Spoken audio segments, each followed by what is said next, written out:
to start with this story. It was in the USA Today. It was also on one of the MSN sites, news sites. It was about Republican women.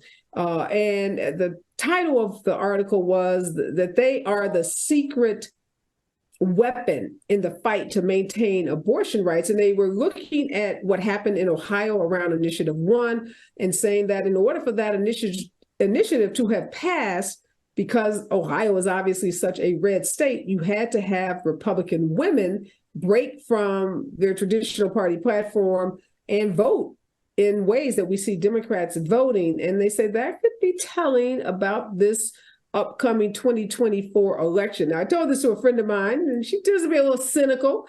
She said, she's not putting a lot of hope in white women and white women being supportive of Democratic candidates or principles moving forward. What do you make of this article?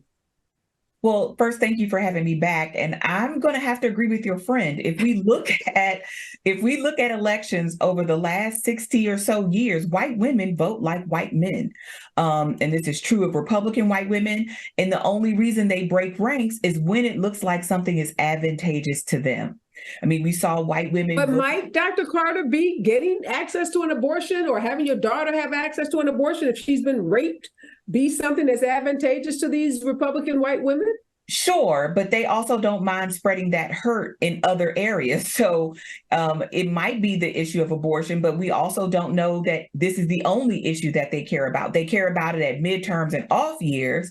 But when it comes to thinking about Supreme Court nominations, potentially, when it comes to thinking about lower court judges and all these other things, they might be willing to defect from the abortion question because all of these other issues are also important to them. So yes, in this case, and I think we saw similar things in Kansas, right? When women showed out and showed up to protect abortion in those states. But I don't trust these women, because these are the same women who voted for this man in 2016 and still showed up for this man in 2020. And I think, if I had to hazard a guess, they might show up for him in 2024. If they don't show up for him, I don't think they're going to vote for a Democrat. I think they might just stay home.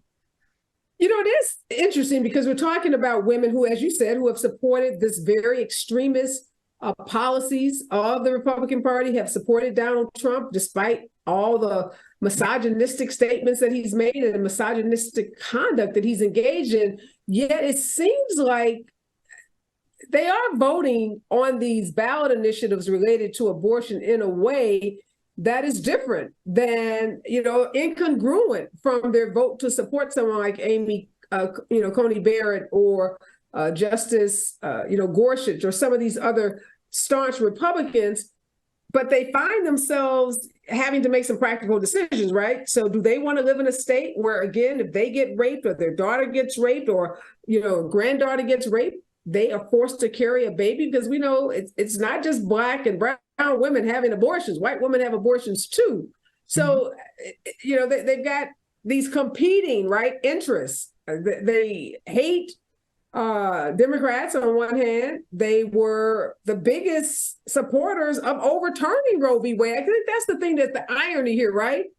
So a lot of these women, Republican women, were instrumental in getting Roe v. Wade overturned. So now, do you think they just kind of had an aha moment? Like, oh, maybe we shouldn't have done that. Maybe we needed Roe v. Wade. I think it's one of those things where things seem better in theory than they are in practice, because I don't know that people think about all of the spillover effects of this, right? Because it's one thing to say we don't believe in abortion, but it's another thing to talk about the fact that these Planned Parenthoods and these clinics that were servicing women weren't just servicing women who wanted to get abortions. They were also offering contraception. They were also offering basic gynecological care that in many of these places was few and far between. And I think when people see, oh, if we just got rid of abortion, that means that all of these other things go away too. I mean, in fact, the women who want to have children have fewer places to now get care to carry those children to term and to make sure that those children are born healthy and that those mothers are able to remain healthy and raise those children.